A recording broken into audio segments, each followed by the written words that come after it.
J'espère que vous allez bien, j'espère que tu fais bien. Voilà, nous c'est toujours spontané, ni costume, ni costard. Le fond plus important que la forme.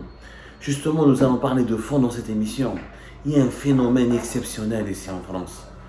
Et même en Europe, une jeune Algérienne de 24 ans a fait un livre qui est en train de cartonner. Une jeune écrivaine algérienne, à peine 24 ans, est devenue un phénomène des librairies ici en France et en Europe, y compris en Amérique du Nord, et en Algérie, elle est quasiment méconnue. Personne n'a parlé d'elle, personne ne lui a rendu hommage. On est en train, personne ne l'a évoqué, personne ne l'a félicité, personne ne lui a demandé mais elle est belle et ne lui a fait parvenir des encouragements. Une jeune de 24 ans qui s'appelle Sarah Rivens, c'est pas son vrai nom. Elle affiche son visage, elle parle à un visage découvert, elle écrit à visage découvert, elle a fait quelques interventions dans les médias en France à visage découvert, elle fait des séances dédicaces à séances découvertes, mais elle ne dit jamais son prénom, ni son nom, rien de famille, elle ne dit rien sur son identité, ni sur son passé, ni sur son parcours. Elle a 24 ans, tout ce qu'on sait c'est qu'elle est prof, elle n'est même pas prof, elle travaille dans l'administration d'une salle de sport à Alger. Elle est algéroise. Alger, Allah Ibarak, elle a 24 ans, elle travaille dans une salle de sport, elle n'est pas coach sportive, mais elle gère l'administration d'une salle de sport. Et elle a écrit une trilogie, c'est-à-dire un livre, une histoire sur 3 tomes, qui s'appelle Captive. Où elle est captive aujourd'hui, au jour où je vous parle, en ce début du mois d'avril 2023, ce 9 avril 2023, cette Algérienne a vendu plus de livres que le prince Harry. Même les mémoires du prince Harry, qui est le prince de Galles, le fils du roi Charles, le fils de la reine, la princesse Diana, le frère du prince William, l'enfant de la famille royale d'Angleterre. L'Algérienne de 24 ans a vendu plus de livres. Sa trilogie, elle est l'histoire, sa trilogie romanesque, c'est 3 romans, 3 fictions. Enfin, une fiction composée de 3 parties, Captive 1, Captive 2, un troisième tome dont elle a changé le titre. Ça sera traduit en 9 langues. C'est une saga romanesque qui est en train d'être traduite, dans 9 langues. 9 langues à travers le monde. C'est l'écrivaine algérienne la plus lue en ce moment et la plus connue. Numéro 1 des ventes, toutes catégories confondues. Alors, les ventes, les chiffres dans le tournis. Plus de 500 000 exemplaires. Je dis bien, plus de 500 000 exemplaires. En papier, plus de 50 000 livres numériques. En version numérique. C'est tout simplement inédit. Pardonnez-moi, 350 000 exemplaires déjà vendus, 50 exemplaires en format numérique. Son éditeur français l'a déjà tiré plus de 500 000 exemplaires.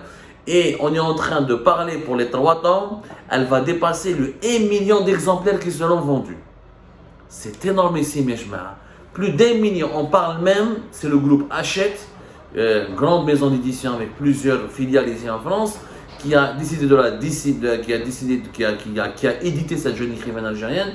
Il est en train de tabler sur 1,5 million d'exemplaires qui seront traduits dans 9 langues à travers le monde. Pour une jeune Algérienne qui est complètement méconnue, qui est un phénomène, qui a fait irruption sur la scène culturelle mondiale et francophone du jour au lendemain. Elle écrit à la fois dans un français qui n'est pas le français classique qu'on connaît, un mélange de français et d'anglais. Elle est imbibée de culture anglo-saxonne. Elle s'inspire de ce qu'on appelle la dark romance, c'est-à-dire la romance tragique, la romance noire, pour raconter une histoire qui a tenu en haleine des millions de personnes à travers le monde. Cette jeune Algérienne a commencé sur les réseaux sociaux, elle a commencé à publier ses histoires dans des plateformes spécialisées qui Wattpad, ou la Wattpad, il y avait aussi Wattpad, c'est un réseau social qui permet aux internautes de diffuser leurs livres, leurs histoires, leurs romans, leurs fictions, etc.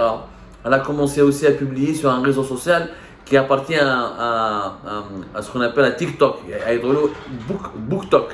BookTok, c'est un réseau qui appartient à TikTok où tu diffuses des histoires, où tu diffuses des livres. Ou Instagram, elle est essentiellement aussi sur Instagram. Aujourd'hui, elle est devenue célèbre. 9 millions de personnes ont lu ses histoires sur les réseaux sociaux. 9 millions de personnes. Elle a une grosse communauté sur les réseaux sociaux, sur Instagram et sur TikTok. Franchement, c'est des chiffres qui donnent le tournis. C'est la première fois, c'est un véritable phénomène. Franchement, ici, elle est comme numéro 1 des ventes. Numéro 1 des ventes. Rien à dire. Ça cartonne. Je crois que c'est Harry Potter. Ça fait franchement comme Harry Potter. Sur Instagram, elle a 126 000 followers. Et sur TikTok, sur l'ensemble de ses réseaux sociaux, elle a capitalisé, elle a pu déjà acquérir pratiquement 70 millions de fois, 70 millions de vues. Parce qu'elle raconte ses histoires à travers des posts, en vidéo et en texte. C'est tout simplement un buzz mondial. Un buzz mondial. L'Algérie, elle est devenue l'une des ambassadrices de l'Algérie dans le monde. Sarah Revens, qui est totalement méconnue en Algérie. Personne ne parle d'elle en Algérie. Elle a commencé sur le web, du web, elle est devenue la star des librairies. Une véritable star. Alors, elle a vendu plus de livres que le prince Harry. Ses livres ont été vendus elle a vendu plus d'exemplaires que les mémoires du prince Harry. C'est inédit dans le monde. C'est la première fois qu'une jeune femme de 24 ans, algérienne de qui plus est, arrive à créer un buzz littéraire. C'est quoi l'histoire? Tout le monde va me dire, mais c'est quoi l'histoire? Pourquoi ça marche? En fait, personne ne sait pourquoi ça marche, si ce n'est que la profondeur et le côté tragique de l'histoire qu'elle a inventée. Elle a écrit une trilogie composée de 3 romans, Captive 1 et 2, et le 3e tome, elle a changé, elle a mis un nom anglophone, comme ça, c'était en anglais. On appelle ça la dark romance, ça veut dire quoi? Ça veut dire que c'est de l'amour tragique, violent. C'est pas de la romance classique à l'eau de rose où tout va bien, où les gens s'aiment et s'embrassent pour l'amour et tout est calme et ils vécurent heureux et eurent beaucoup d'enfants. Non, c'est de l'amour violent. Il y a de la violence, ça parle d'une relation toxique.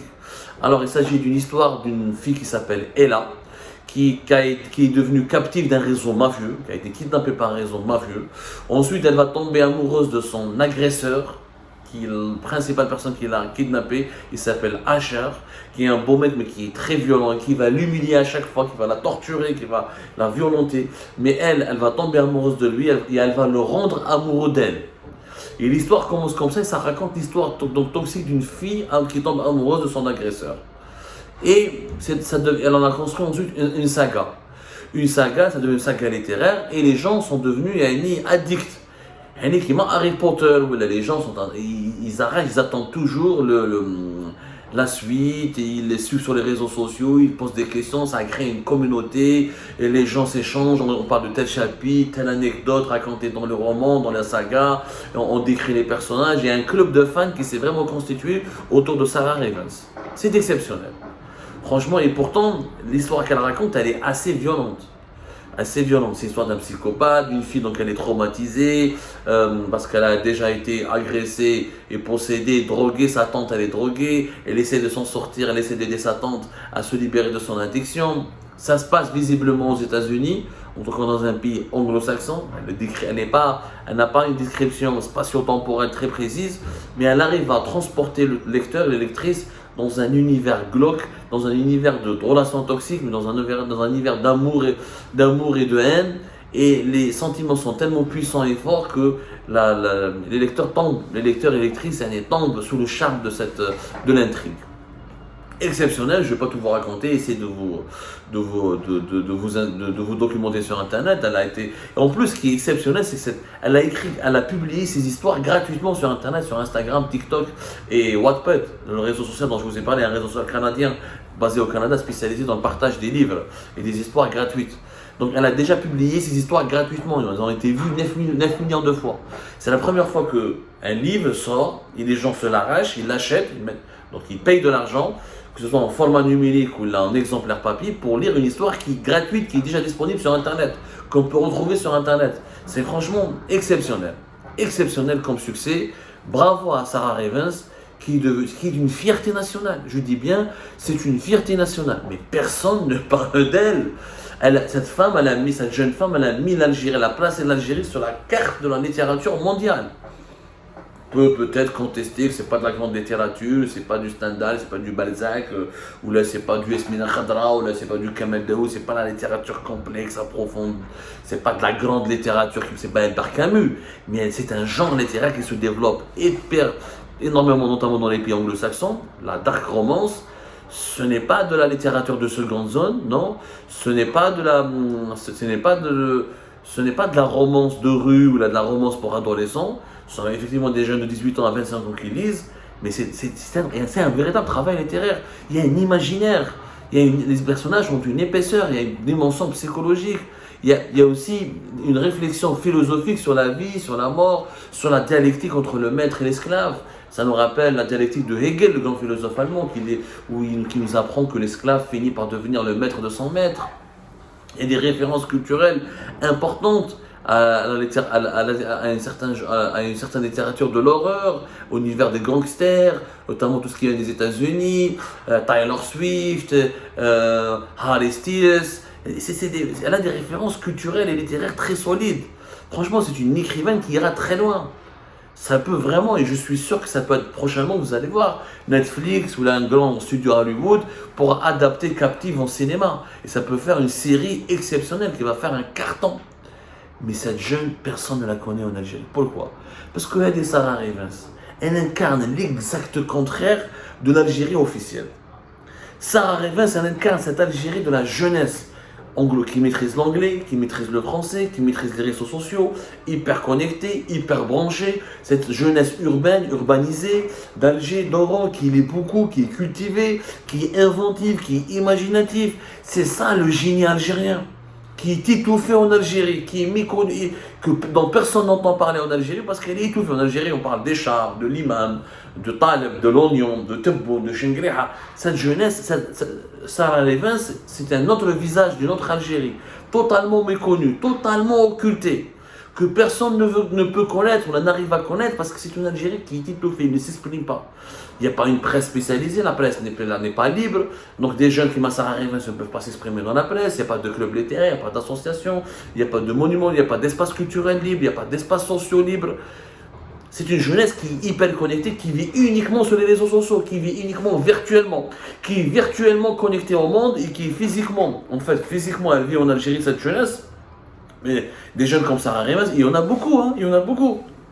Ils sont physiquement présents en Algérie, mais virtuellement, ils sont ailleurs. Leur esprit est dans le monde, il est dans la mondialisation. Il est dans les tendances littéraires, technologiques. Je connais beaucoup de geeks algériens comme ça, beaucoup de jeunes artistes algériens comme ça, qui ont une culture avant-gardiste, qui sont très branchés, vraiment, ils inventent des nouvelles tendances esthétiques. Mais dans leur pays, ils font que manger, se nourrir en Algérie et dormir. Mentalement et psychiquement, leur esprit, ils sont pas présents en Algérie. Parce que l'Algérie ne leur donne pas de la place, ne les reconnaît pas, ne veut même pas leur donner la possibilité de s'épanouir dans leur propre pays. C'est une jeunesse méconnue. Il y a la différence entre la vraie Algérie, l'Algérie des jeunes, et l'Algérie officielle. L'Algérie des vieux dirigeants, des vieux généraux, des dirigeants de 91 ans, de 85 ans, de 75 ans, des dirigeants incultes qui parlent mal, qui maîtrisent aucune langue étrangère, qui sont tout le temps malades, qui sont dans une logique, dans une vision archaïque du monde, qui sont juste dans une soif du pouvoir, de l'argent, de l'enrichissement illicite, de la brutalité, de la violence, aucune créativité, aucune culture, aucun savoir-vivre, aucun savoir-être.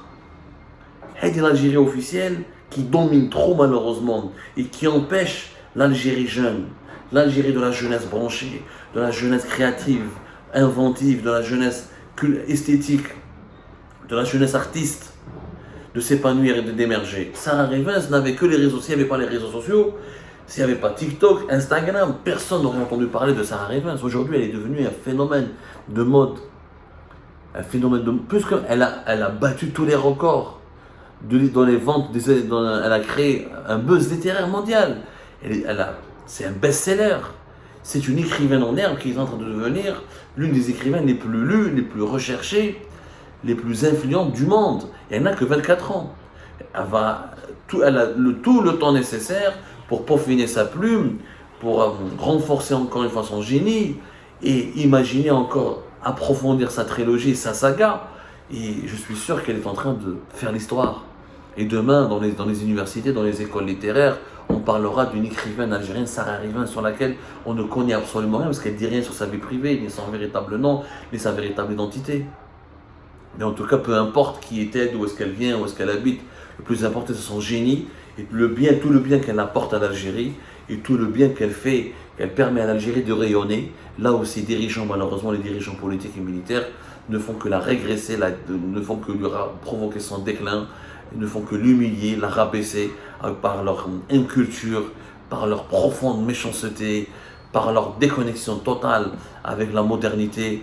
C'est cette Algérie des jeunes que nous devons aller à sa rencontre. C'est avec les jeunes comme Sarah Revens que l'Algérie de demain va se construire. Et c'est avec les jeunes comme Sarah Revens que l'Algérie de demain va s'épanouir et devenir un pays mondialement reconnu pour ses qualités et mondialement influent. Et un pays où le génie algérien enfin pourra s'exporter à l'étranger pour être enfin reconnu, considéré comme étant une source intarissable d'invention et de créativité.